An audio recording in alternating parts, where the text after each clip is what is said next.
Hello, good morning. अपने YouTube channel TMC knowledge में मैं आप सभी का स्वागत करता हूं।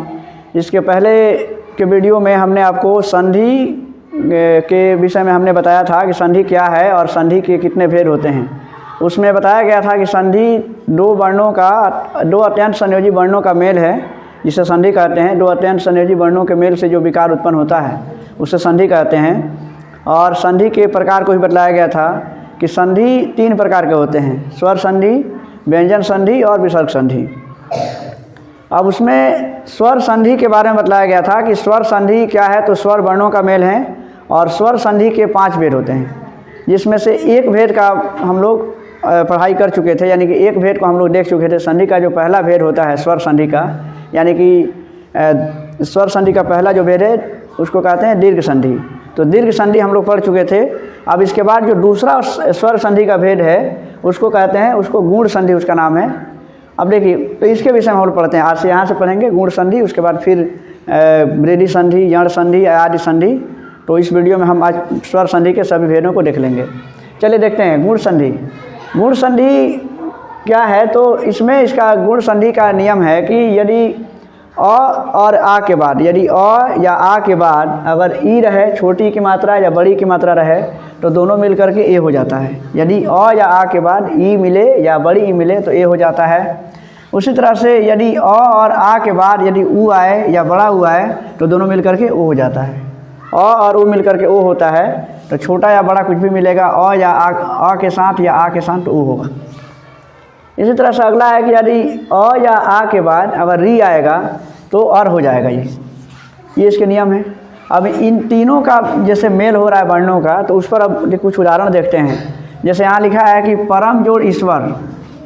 परम जोड़ ईश्वर क्या होगा, तो देखिए ये अ है, फिर ये ई है, बड़ी की मात्रा है, तो अ और ई, तो ये अभी बताया हमने क्या होता है, ए होता है। यानी कि इसमें ए की मात्रा आएगी और ये ए की मात्रा क्या होगी, ये यहाँ पर अ है म के पास और इसमें ई है, तो अ और अ मिलेगा, अ और ई, तो ये क्या हो जाएगा, ए, यानी कि ए की मात्रा इस पर जाएगी। इस तरीके से हो जाएगा पर और म पर ए की मात्रा जाएगी और ये हो जाएगा, ये हो जाएगा परमेश्वर।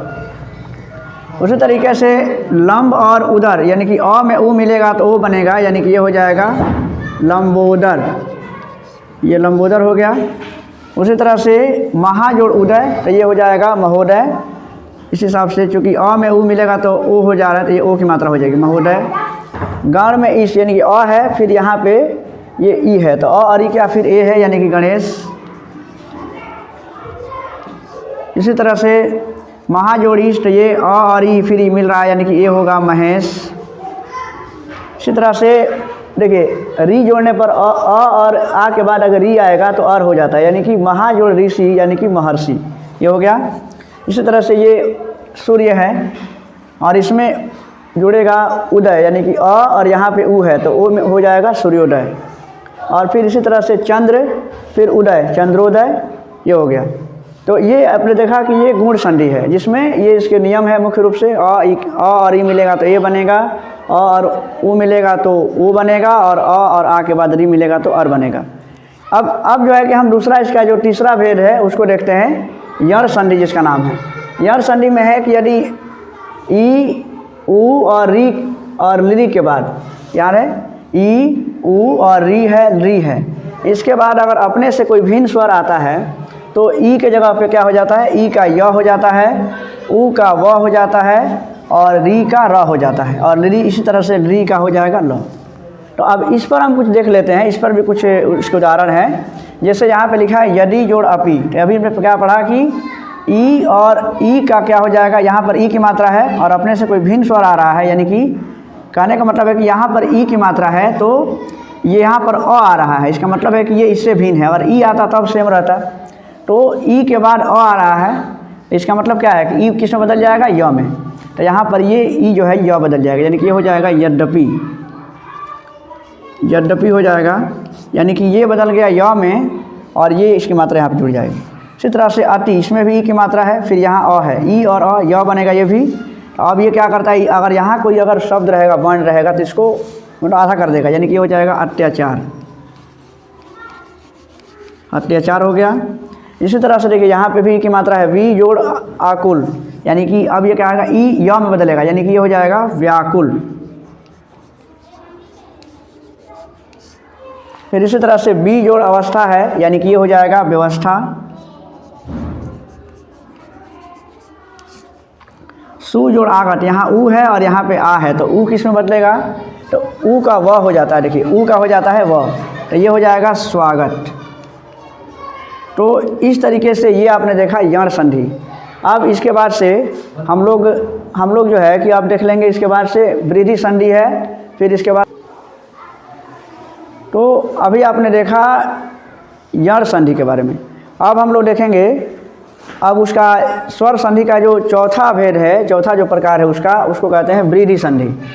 वृद्धि संधि का भी रूल है कि अगर अ या आ के बाद अगर ए रहेगा या आय रहेगा तो यहाँ पर ए की मात्रा होगी, मतलब ये वृद्धि होगी, यानी कि ये बड़ा वाला ही होगा। इसे ऐसे भी समझ सकते हैं, यदि अ और आ के बाद अगर ए रहेगा या आय रहेगा तो ये हो जाएगा आय।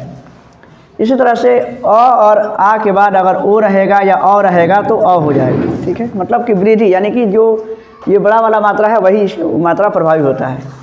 अब इस पर भी कुछ उदाहरण देख लेते हैं। जैसे यहाँ से, जैसे ये है सदा जोड़ एव हो जाएगा सदैव। जैसे देखिए यहाँ पर आ की मात्रा है और यहाँ ए है, तभी क्या है आ और ए रहेगा तो क्या हो जाएगा अय होगा, यानी कि ये हो गया सदैव। इसी तरह से अब यहाँ पे देखेंगे तथा जोड़ एव, फिर यही है, यहाँ पर आ है फिर यहाँ ए है तो अय होगा, यानी कि तथा हो जाएगा। फिर इसी तरह से एक और एक, यानी कि यहाँ पर क्या है अ है, क में अ है और यहाँ पे ए, तो अ और ए मिलके फिर से अय होगा, यानी कि अब अय की मात्रा इस पर जाएगी, यानी कि अकैक। जैसे यहाँ भी देखा है कि आ और ए है तो अय की मात्रा इस जो मात्रा मिलता है तो पहले वाले प्रभावी होता है।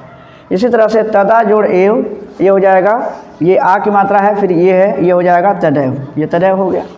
तो ये है वृद्धि संधि, जिसमें अ और आ के बाद अगर ए आएगा, अय आएगा, ओ अ आएगा तो उसमें जो होता है वो वृद्धि होती है, यानी कि जो बड़ी मात्रा है वही प्रभावी होता है। इसका आखिरी जो भेद है, पांचवा जो भेद है इसका, वो है अयादि संधि का। अयादि संधि में भी है कि अयादि संधि का रूल कहता है, नियम है कि यदि ए, ऐ, ओ और औ इत्यादि के बाद अगर अपने से कोई भिन्न स्वर आता है तो यहाँ पे देखिए ए जो होता है वो ए के बाद अगर कोई भिन्न स्वर आएगा तो ए बदल जाएगा अय में। बहुत इंपॉर्टेंट है ये भी, इसलिए कि इसलिए टिपिकल भी है और इससे सवाल भी एग्जामिनेशन में ज़रूर रहते हैं। इसी तरह से अगर जो अय होगा, अय बदल जाएगा आय में, और ओ जो रहेगा वो औ में बदलेगा, और औ की जो मात्रा होगी वो आओ हो जाएगी। अब इस पर भी हम कुछ उदाहरण को देख लेंगे।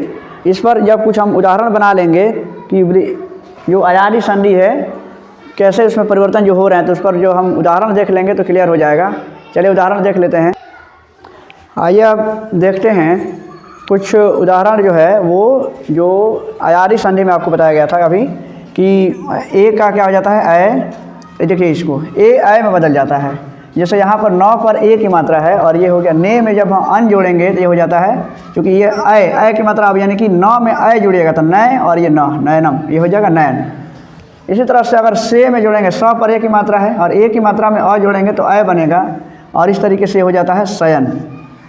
दूसरा है कि अय जो है वो आय में बदलता है, यानी कि अय आय में बदलेगा। यही इसमें मुख्य रूप से याद रखना है कि अय आय में बदल रहा है, ए आय में बदल रहा है। यहाँ देखते हैं गय, गाँव पर अय की मात्रा है और इसमें फिर अक जोड़ेंगे तो ये आय बदलेगा, यानी कि गाँव में आय तो ये क्या हो जाएगा गाय हो जाएगा, और लास्ट में ये यानी कि गायक।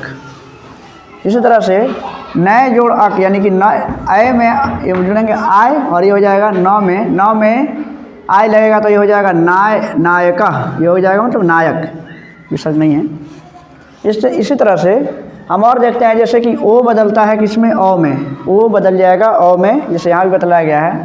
तो आप देखिए जैसे ओ भ पर ओ की मात्रा है तो भो हो गया, और इसमें जोड़ेंगे अन, यानी कि ये हो गया ओ, यानी कि ये भ में यानी कि ओ की मात्रा तो इसके साथ आ गई, अब तो ये हो गया ओ, तो भव ये हो गया, और फिर ये हो गया न भवन।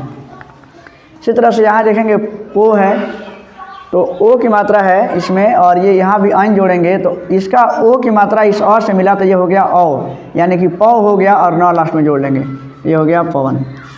इसी तरह से आप देखेंगे कि जो लास्ट इसका आखिरी वाला है कि औ की मात्रा के साथ जब कोई भिन्न स्वर आता है तो वो आव में बदल जाता है, आव में। तो जैसे यहाँ पर भाव पर औ की मात्रा भव और इसमें जोड़ देंगे उक्त, यानी कि ये भाव हो गया, ये इसका औ और ये ऊ जुड़ेगा तो ये तो आव, और ये ऊ है यानी कि ये हो जाएगा औ बदलता है आव में, तो आव हो गया, और इसमें ऊ जुड़ेंगे तो यानी कि हो जाएगा आव, यानी कि हो गया भावुक, भावुक हो जाएगा। उसी तरह से भाव में अक जोड़ेंगे यानी कि ये हो गया आव, और ये क, लास्ट में ये क है यानी कि भावक, भावक हो जाएगा। और इसी तरह से इसमें पौ में अन जोड़ेंगे यानी कि ये हो गया आव बदलेगा तो पौ में इसकी औ की मात्रा इस और से मिलेगी तो हो गया पाव, और ये न पावन। तो इस तरीके से संधि के पांचों भेद आपने देखे और उम्मीद है आपको समझ में आया होगा। अब इसके नेक्स्ट वीडियो में व्यंजन और विसर्ग संधि को भी बतला देंगे, पूरा संधि कंप्लीट हो जाएगा।